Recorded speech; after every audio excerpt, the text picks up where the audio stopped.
It takes a renegade mind that looks at it in a different way, and especially an outside mind that's not in it, to see the blatantly obvious. If we don't see the picture, then the future for humanity is very unpleasant indeed. If we do see the picture and head it off, then we can start to build a world worth living in.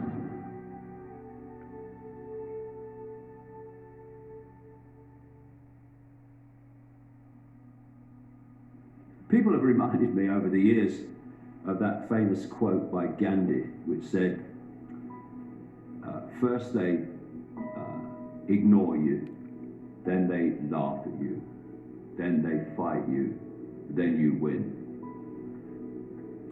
I went through the period of ridicule, I went through the period of being ignored, I went through the period of being laughed at in the street, and now it's completely changed. Instead of being laughed at in the street around the world, I'm stopped in the street to talk seriously about the information.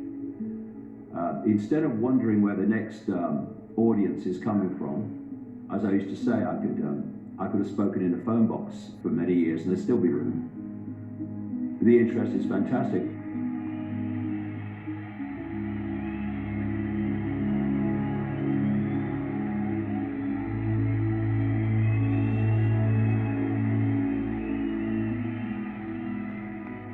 People are just waking up, which is amazing. And I think it's becoming more obvious now. I think as the agenda is obviously going nearer and nearer and nearer to the end goal, it's just opening itself up and it's becoming more and more obvious. And that's encouraging massively. People aren't buying it anymore. They're not buying the official explanation of everything.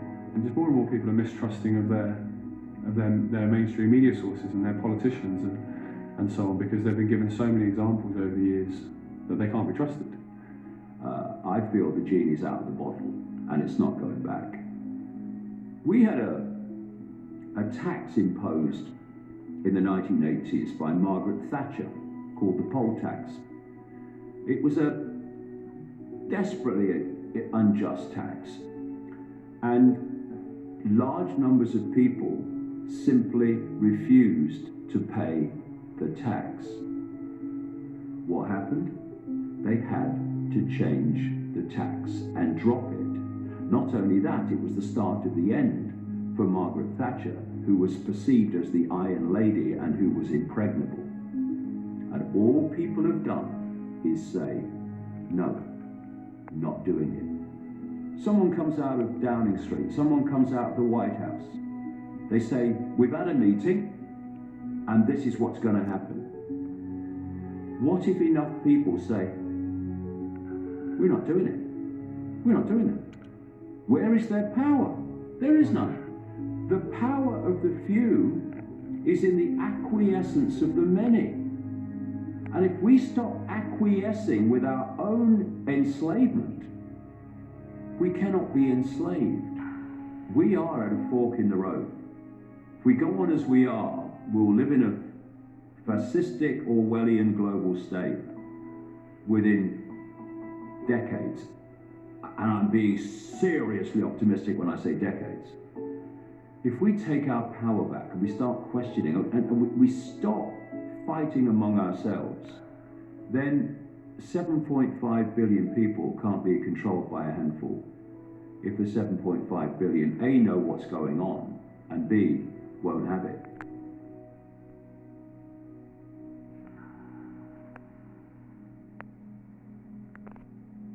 My whole life has been synchronistic when I look back, amazing coincidences leading me in certain directions. But since I had my mind explosion in 1991, the synchronicity have been unbelievable. And here we are, we're filming about, my life, which is about defending and expanding freedom. We've come onto the pier where I stood as a kid watching steam trains go past. And there's some kids here on the beach, and look what they're writing in the sand. Freedom! Freedom!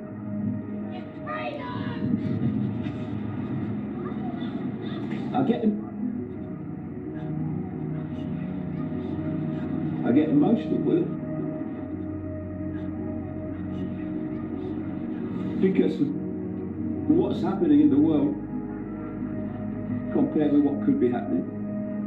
The enslavement that could be freedom, the illness that could be health. That's what drives me on. Knowing what it could be.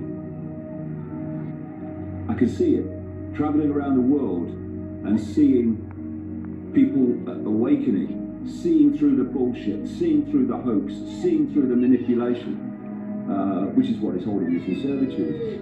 And the kind of people that are seeing it, former system people who you never think would see it, young people are seeing it, people in their latter years are seeing it. There is something happening. There's something happening. This is just something simple like this. It's just so freaking symbolic of where we are going, and we must not stop until it happens. I mean, what kind of world are those kids going to live in if we go on as we are? But we're not going to. Much as that will distress those that wish it to happen. Good. There is an end game, and it's here. That drives me on. That gets me up in the morning every day to go on pounding this out. It's what gets me, on planes all the time, going around the world talking. And if you look at the history of the world, it's renegades, by that definition, that are the only people that have ever changed anything. Martin Luther King was a renegade. Gandhi was a renegade.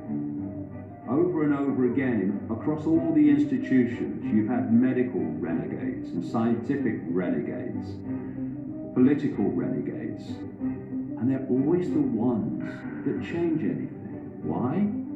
Because they're challenging the status quo. It's the only way we're going to change anything. The world needs renegades, and it needs them now, and it needs them fast.